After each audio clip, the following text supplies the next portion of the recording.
you don't know the power of the dark side. What is up, guys? Dean Soto. And today, talk about the mindset that you need to have, the mindset you need to achieve success. And that's success in anything you're doing. We're going to talk specifically about business today, but it really does apply to everything else. Oh my gosh, it is so cold right now. It's like, so what is it right now? It is, oh, my phone's up there. Last I checked, it was 45 degrees in the middle of the day here in California, Central California. Foggy. It was supposed to be totally sunny, and what the heck? This is crazy. So, anyway, my success for today, the mindset is to warm up, get done with all my work in the office, get back up to the house, and be done with all this craziness. Woo! I have a mini split air conditioner / heater that I turned on. I've never tried the heater portion. I don't know if it actually works. We'll see what happens.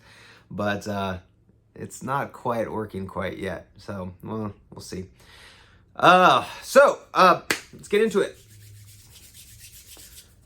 2014, I should say back up. 2009, I got back from Operation Iraqi Freedom, and I was like, I am done working for other people. I was working for one of the leading aerospace companies at the time, and I had this drive to want to start building something on my own, start doing something. And so I did. I remember reading one of my first books. Actually, you know what? I was watching this while I was overseas, was Gary Vaynerchuk. And I want to say it was his 2007 presentation he was doing to, I'm not sure I forgot what it was, but no, maybe 2008. So he said there's no reason in 2008 to be doing something that you hate. And he said it in his own kind of words, but that's it. Like, that's, that really struck me. And I was like, you know what? That's right. I'm doing this. I'm going to get this going. And so I get back from Operation Iraqi Freedom, and I'm like, I'm going to do it. I'm going to do the Gary Vaynerchuk thing. I'm going to stay up till 12 or till 2 o'clock in the morning, creating content, getting out there and doing things business-wise, and I'm going to make it happen, right? It's going to be awesome. It's going to be great.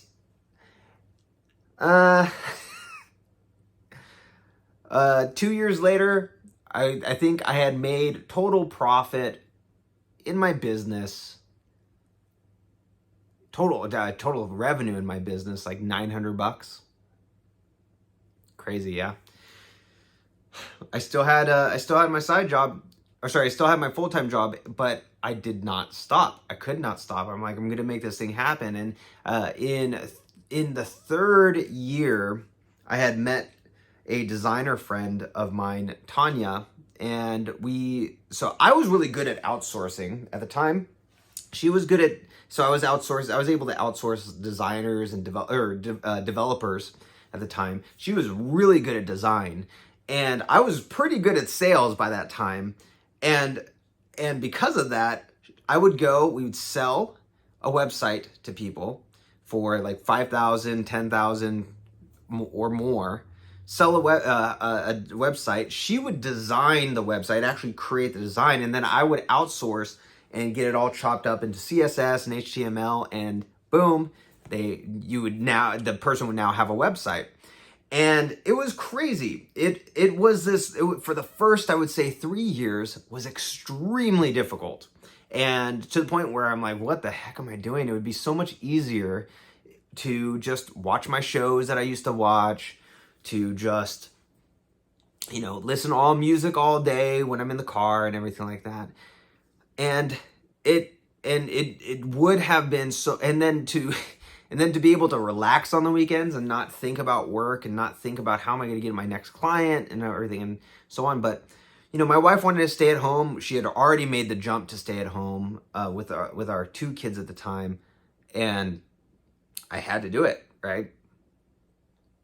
And but yeah, so by that time I was starting to make sales. Things were looking good, and it wasn't until 2014, after a series of different things, that I was actually able to make the full-time leap to full-time entrepreneur.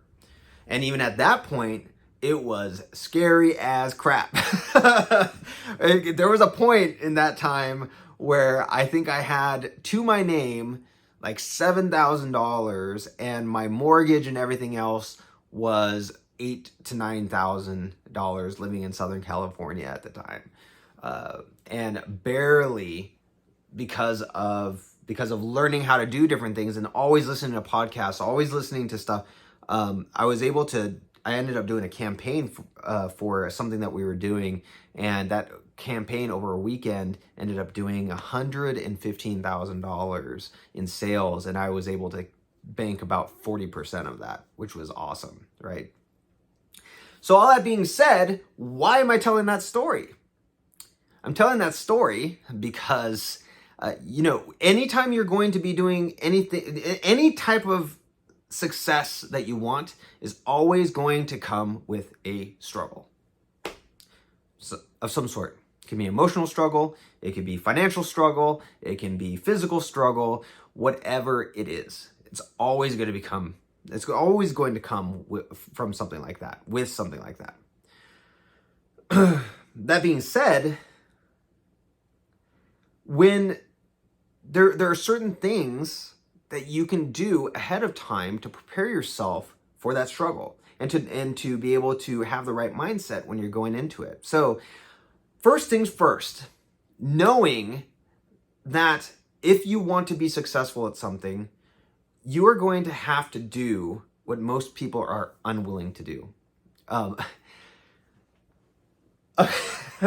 here, so I live on a lot of acreage up here. We were able to buy our house in the hills in Central California, and we have I have 9 kids right now. So 9 kids, same wife, beautiful family, wonderful. We have an amazing life, thanks be to God. And so we're doing a lot of home renovations here for my wife, and for us, I mean, just in general. And it was funny because we literally have a crew here every single day. A crew of at minimum 4 or 5 people. At maximum, we've had almost 30 people here doing a whole bunch of different things at once. In fact, my father-in-law came. My father-in-law came and was like, so he was wanting to do work around our house and outside and everything like that. And he comes and he's like,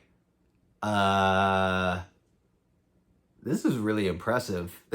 And he's a general contractor. He's like, I can't believe you guys are doing all of this, and everything's looking amazing, and it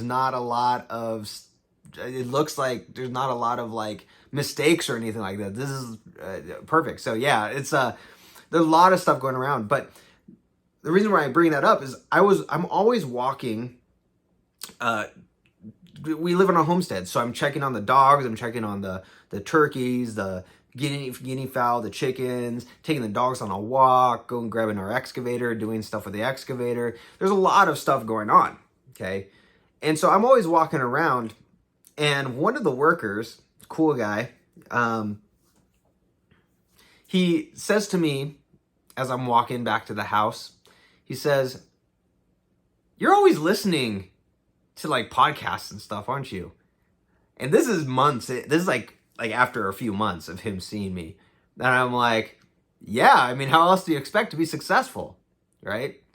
And you can tell. So as he's saying that, he has this music blasting, which is not bad. Music, yeah, if you're working out, whatever, you want to have music blasting. Personally, when I'm working out, I have podcasts or Audible or audiobooks or interviews or whatever going on as I'm doing that stuff. The point is that you have to do things that other people are unwilling to do, like listening to podcasts with people who are further along than you are, listening to audiobooks that of people who are further along than you are, when you could be in your car driving to your work and just listening to music all day. I mean, if you're driving an hour there and an hour back to your job and you're just listening to music, as Jim Rohn says, that's your university on wheels, and you're basically not taking advantage of that. 2 hours. So let's say you worked 5 hours a day. Sorry, five days a week. I mean, that's 10 hours of listening to something that will build your wealth or help you to reach your goals. So doing the things that people are unwilling to do, cutting out TV. Average American watches 5 to 6 hours of TV a day. Crazy. I do not watch TV. I haven't watched TV in almost a decade. I don't watch TV. I'm always, and that's the reason why we have a successful business. It's the reason why we have so many nice things, and people wonder, they're like, how are you doing all this stuff out there? How are you donating all this money to places? How are you just living a 4-hour work week? Well, because I don't do the things that normal people do, right? And it's not a jab at that. There is serious benefits to doing what everyone else does, such as literally being able to shut your brain off to any type of work, which I can do now, thanks be to God, which I can do now. But back in the day, I could not. Even on the weekends, it was very hard for me, extremely difficult for me, very hard. But now it's gotten a lot better. So that's number one, being able to do the things that other people won't do. Number two is not wasting your time. You have so much time, once again, to be learning. So whether it's taking a course, whether it's paying somebody to teach you, right? We have no problem paying hundreds of thousands of dollars for our kids to go to college or for us to go to college. But when we have that $5,000 course on how to build a business, a private label business, or whatever it might be, I don't know. It's really hard. I don't know if I'm going to be able to do that. It's really expensive. But yet we're able to pay $100,000 or more to go and get a degree that is probably going to be worthless, or at least is going to give you a job, just a regular job where you're, working getting $40,000 a year or something like that. Not wasting your time, valuing your time, right? 4 years and $100,000 later, I have a cousin who spent that much money and doesn't even do what he basically has almost a minimum wage job, and it's been that way for a few years after he graduated. Imagine what you could do when you if you paid a mentor $100,000 to mentor you into doing what they're doing, how they made millions of dollars, like literally millions of dollars. You paid them, say, $50,000 instead to mentor you, to coach you, and to be there for you for a year. You would be, in literally like a year, you would be on the path to making millions pretty quick. That's huge. So valuing your time. It's funny because even my wife has learned that there are people who, when we're doing all this stuff around the house, some things I like doing and I will do. Some things I'm like, I'd rather just pay someone to do, because I'm going to spend literally 20 hours doing it. When somebody who's good or a crew comes out, they're going to spend 2 hours doing it. Valuing your time and not wasting it is huge part of success. So number three, Success favors the bold. You have to take risks. You have to take risks. Okay, there are things that I've purchased for thousands of dollars that did not pan out. There are things that I purchased for hundreds of dollars that made me thousands of dollars. There's things that I purchased for thousands of dollars that made me millions of dollars, right? You have to be willing to take risks. So when I was, back in 2014, when I was living in Southern California, my neighbor, who was one of my mentors, was helping me by the numbers. He was an insurance guy. By the numbers, helping me to convince my wife that it's time for me to start going out full time and doing my thing full time. And we sat down. He ran the numbers. The numbers made total sense, 100%. My wife was like, "Well, I still don't want you to do it." I'm like, "I'm doing it anyway." And so one of the things that he said was that fortune goes to the risk takers.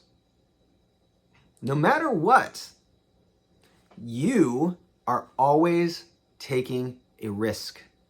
Always. 100%. What's the risk of not buying that course? What's the risk of not listening to audiobooks on your drive?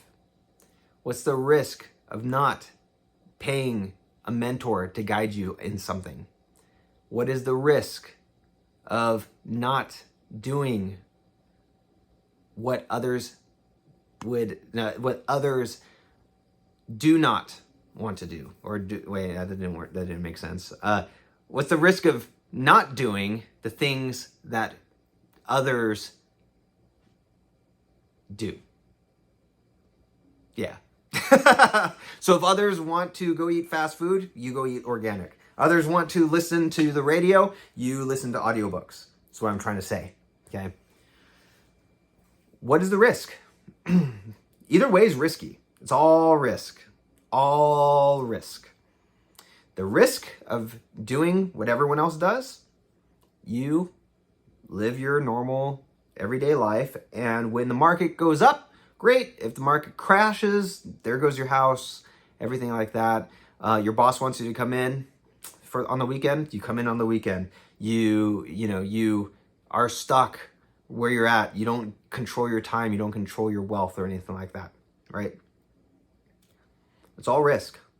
Are you willing to take the risk to be successful and to grow your wealth, to grow your business? And in fact, there's people, like with my business, there's people who are afraid to take the risk of getting a VSA and a virtual systems architect. That's what we do at prosulum.com, prosulum.com.